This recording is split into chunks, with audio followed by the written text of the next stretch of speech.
வாலிபர்களே சிந்தியுங்கள். அல்லாஹ் எச்சரிக்கிறான். அல்லாஹ் ரெண்டு கேள்வி கேட்கிறான்.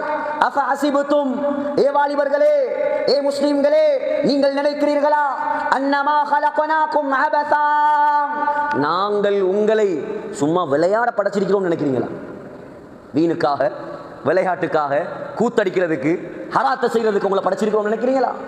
வஅன்னகும் இலைனா லா துர்ஜஊன், நீங்க மௌத்தாகி எங்களிடம் திரும்பி வரமாட்டீர்கள் என்பதாக நினைக்கிறீர்களா? வாலிபர்களே, உங்களுடைய கல்புகளில் மௌத்துடைய சிந்தனையை கொண்டு வாருங்கள். மௌத்துடைய சிந்தனையை கொண்டு வாருங்கள். நாம் உலகத்தை ஆள வந்தவர்கள் அல்ல, மறுமைக்காக படைக்கப்பட்டவர்கள். நாம் இருக்க வந்தவர்கள் அல்ல, இறக்க வந்தவர்கள். நாம் வாழ வந்தவர்கள் அல்ல, இன்னொரு வாழ்க்கையை தயாரிக்க வந்தவர்கள். நாம் யாருக்கும் கொடுக்காத மார்க்கம் இந்த சங்கையான இஸ்லாம்.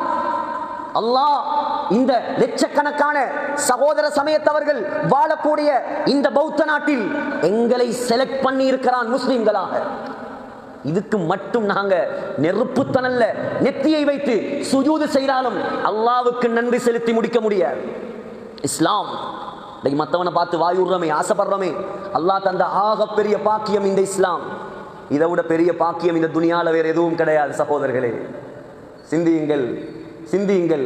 நபி ஸல்லல்லாஹு அலைஹி வஸல்லம் அவர்களுடைய குடும்பத்தில் இருந்த எத்தனையோ பேருக்கு கொடுக்காத மார்க்கம் இது.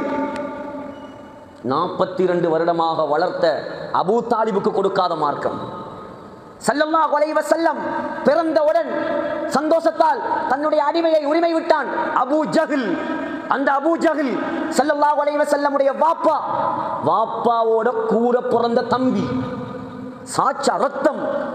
தப்பத் யதா அபீ லஹபி வ தப், அல்லாஹ் சொல்றான், நாசமா போகட்டும் அவன். யாரு குடும்பம்? யாரு?